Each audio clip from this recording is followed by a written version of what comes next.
Assalamualaikum warahmatullahi wabarakatuh. Saya Arif Budiman. Pada kesempatan kali ini akan membahas gaya sentripetal. Gaya sentripetal hanyalah nama sejenis gaya yang istimewa, yaitu arahnya selalu menuju ke pusat lingkaran. Jadi di sini kita ingat dengan percepatan sentripetal yang kita bahas sebelumnya, bahwa arah dari percepatan sentripetal atau percepatan radial itu adalah menuju ke pusat lingkaran. Untuk membahas gaya sentral, kita tentukan dulu bidang lingkarannya serta titik pusatnya, baru kita tentukan kemana arah gaya sentripetal tersebut. Dengan demikian, gaya sentripetal sama dengan resultan komponen semua gaya yang menuju ke pusat lingkaran. Untuk memiliki gaya sentripetal, tak perlu melakukan gerak melingkar penuh. Setiap gerak melengkung bisa didefinisikan gaya sentripetal. F sentripetal atau Fs, ya, menurut hukum kedua Newton bisa dituliskan Fs sama dengan mv kuadrat dibagi dengan r. V kuadrat dibagi dengan r inilah yang kita kenal dengan percepatan sentripetal yang sudah kita pelajari sebelumnya. V adalah besar kecepatan, R adalah jari-jari lintasan lingkaran di tempat gaya benda tersebut bergerak. Oke, di sini kita lihat yang dimana gaya-gaya sentripetal tersebut. Jadi kita perhatikan bumi mengelilingi matahari, ya, gaya yang bekerja pada bumi adalah gaya gravitasi, gaya tarik-menarik antara bumi dengan matahari. Gaya gravitasi ini arahnya menuju ke pusat lingkaran, dalam hal ini adalah matahari. Oleh karena itu, gaya gravitasi, ya, otomatis kita sebut sebagai gaya sentripetal, termasuk jenis gaya sentripetal. Kemudian kita lihat gambar yang kedua, yang di sebelah kanan, bahwa sebuah mobil berada pada tikungan, pada bidang miring ini, ya. Kemudian gaya yang bekerja pada mobil adalah gaya normal yang tegak lurus terhadap permukaan bidang miring ini. Kemudian gaya normal ini kalau kita proyeksikan ke arah horizontal, ya, misalnya sudut kemiringan ini alfa. Jadi bidang miring ini, ya, merupakan bagian daripada lintasan lingkaran. Jadi kita bayangkan ada lintasan berbentuk lingkaran, bagian dari lingkaran, tapi dia berada dalam keadaan miring. Sehingga komponen horizontal dari gaya normal ini, n cos alpha, itu yang kita sebut sebagai gaya sentripetal, karena ini menuju ke pusat lingkaran, pusat lintasan tikungan yang miring tadi ini. Oke, berikutnya kita lihat kalau sebuah balok, ya, berada di atas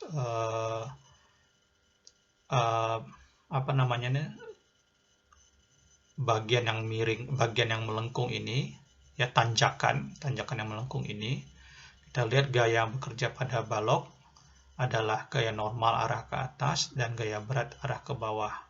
Karena di sini adalah gaya berat lebih besar dibandingkan gaya normal, jadi selisih dari gaya berat terhadap gaya normal itu yang kita sebut dengan gaya sentripetal, yaitu Fs sama dengan W dikurang N.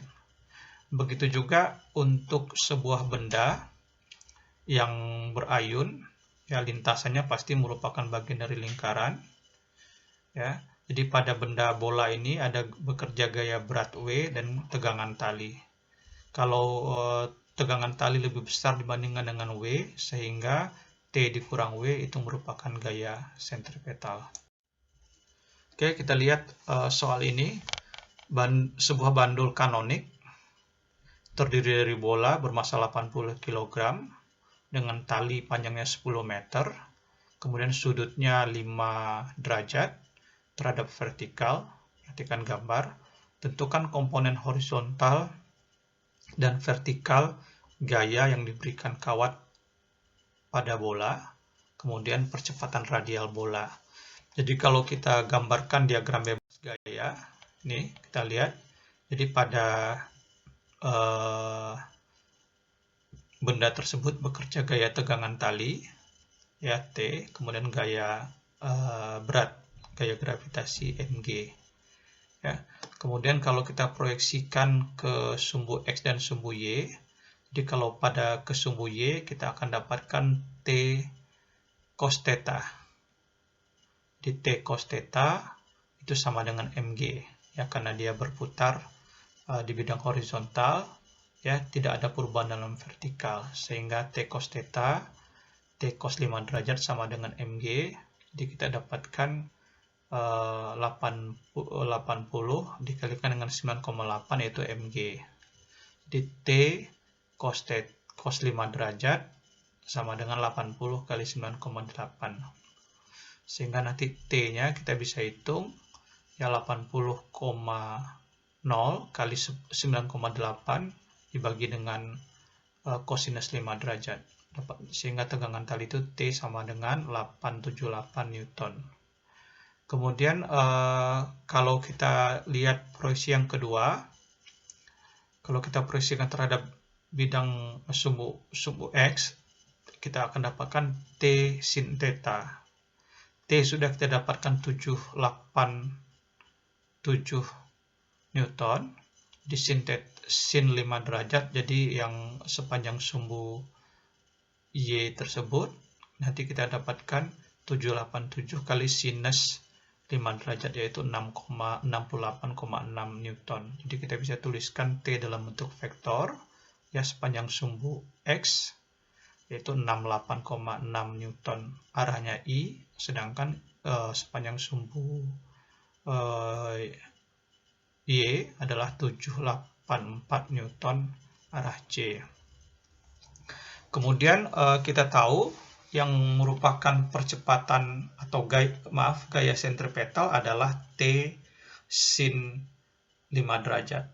Jadi T sin 5 derajat sama dengan M dikali AC. AC adalah percepatan radial atau sentripetalnya. Jadi AC kita bagi saja, dapatnya 0,857 meter per second kuadrat yang arahnya menuju ke pusat lingkaran tersebut. Oke.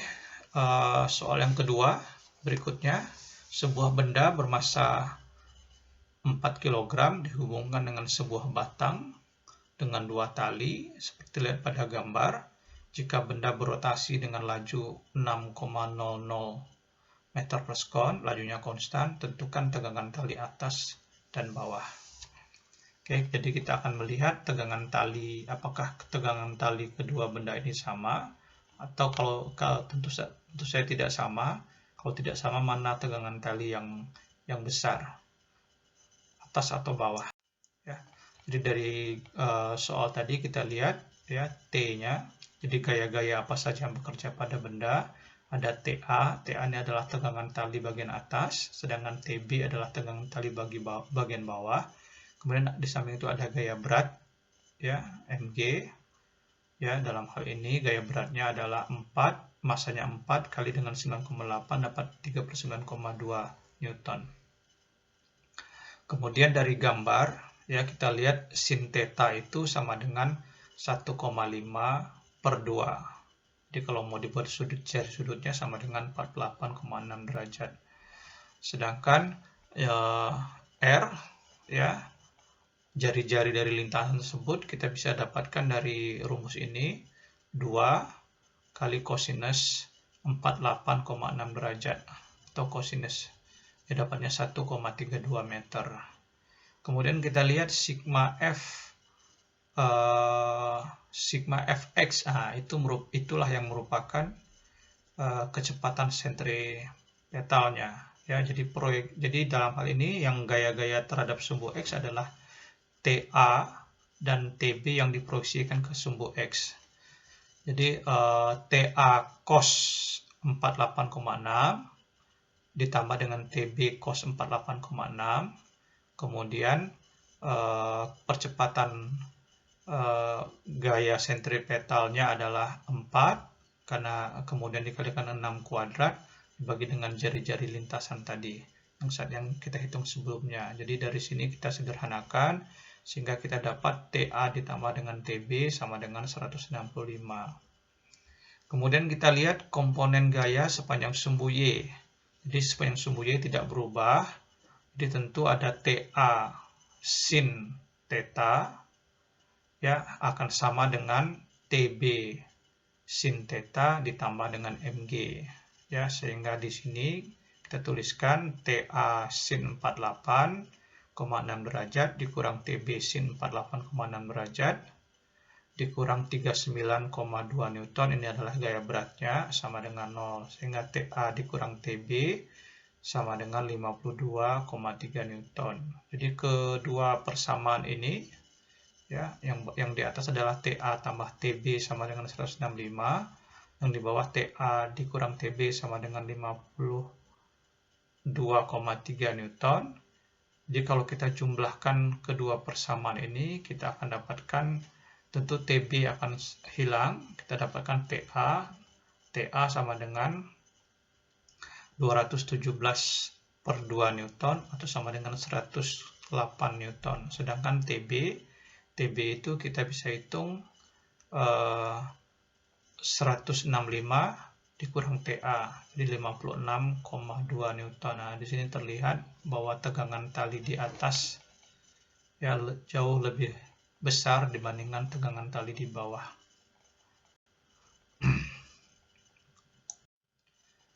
Oke, soal berikutnya kita perhatikan gambar. Tarzan mempunyai massa 85 kg, mencoba menyeberangi sungai dengan berayun pada sebuah akar. Akar mempunyai panjang 10 meter dan laju Tarzan berayun itu 8 meter per sekon. Tarzan tidak tahu bahwa akar akan putus jika bebannya lebih dari 1000 Newton. Apakah Tarzan berhasil menyeberangi sungai? Kita lihat ya, dalam hal ini gaya yang bekerja pada Tarzan itu adalah gaya tegangan tali dan gaya berat. Kemudian kita gunakan gaya tegangan tali tentu lebih besar dibandingkan dengan gaya berat. Jadi T dikurang MG sama dengan percepatan sentripetal. Dia kita dapatkan T sama dengan M, buka kurung, G ditambah dengan V kuadrat dibagi dengan R, tutup kurung. Nah, kita masukkan angka-angkanya, nilai-nilainya, sehingga T sama dengan kita dapatkan 1,38 kN atau 1380 kN. Jadi ternyata dengan berayunnya Tarzan di sini, ya,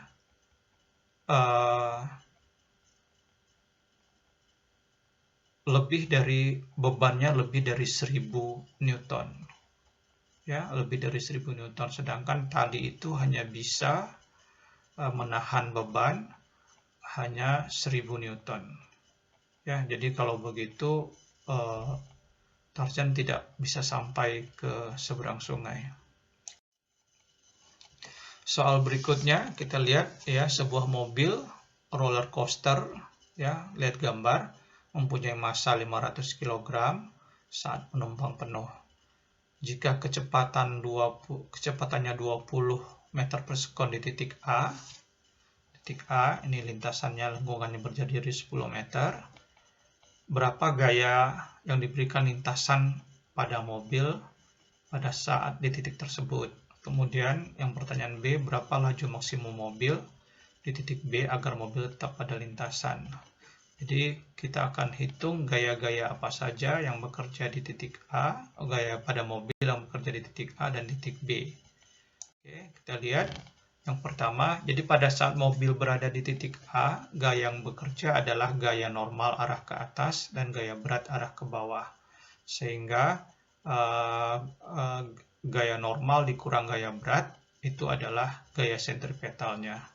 Jadi mv kuadrat dibagi dengan R sama dengan N dikurang mg. Jadi dari sini kita dapatkan gaya normal, gaya yang diberikan lintasan kepada kereta sama dengan 2,49 kali 10 pangkat 4 Newton. Sedangkan pada saat mobil berada di B, ya, gaya normal ke atas, gaya berat ke bawah. Ya, jadi gaya sentripetal juga menuju ke bawah. Jadi N dikurang mg sama dengan minus, sama dengan arah gaya berat sama-sama minus, mv kuadrat dibagi dengan R. Jadi kita akan bisa hitung percepatan maksimum tentu dengan membuat n sama dengan 0, sehingga kita peroleh minus mg sama dengan minus mv kuadrat maksimum dibagi dengan r. Sehingga kecepatan maksimumnya adalah 12,1 meter per sekon. Jadi kita tidak boleh menggunakan kecepatan lebih dari 12,1 meter per sekon. Jadi kalau lebih dari situ kita akan terlempar dari lintasan di titik B ini. Oke, soal terakhir adalah perhatikan gambar ini. Jadi di gambar ini ada M1 dan M2. Jadi M1 berputar di atas meja, ya, mejanya dianggap licin. Ya, dengan kecepatan berapa pertanyaannya, ya, bahwa M1 ini berputar agar M2 tidak bergerak ke bawah atau berada dalam kesetimbangan ya. Kita lihat ya. Jadi kalau berada dalam kesetimbangan, tentu gaya tegangan tali ya untuk benda yang kedua ya, tegangan tali sama dengan gaya beratnya. Sehingga dari hubungan ini T dikurang M2G sama dengan 0, kita dapatkan T sama dengan M2 dikalikan dengan G. Sedangkan untuk M1, pada M1 ini bekerja gaya tegangan tali juga menuju ke pusat lingkaran. Ini merupakan gaya otomatis merupakan gaya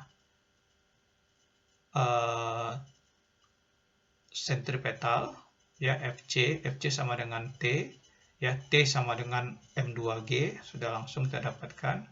Sedangkan itu yang ketiga, yang C, langkah yang ketiga bahwa FC sama dengan M1V kuadrat per R, sehingga V sama dengan akar dari R kali FC dibagi dengan M1, itu sama dengan akar dari M2 per M1 dikalikan dengan GR.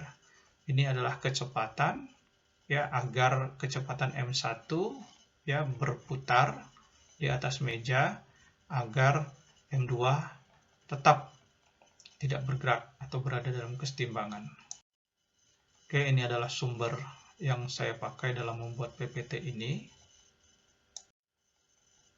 Demikianlah yang bisa saya sampaikan. Terima kasih atas perhatiannya. Assalamualaikum warahmatullahi wabarakatuh.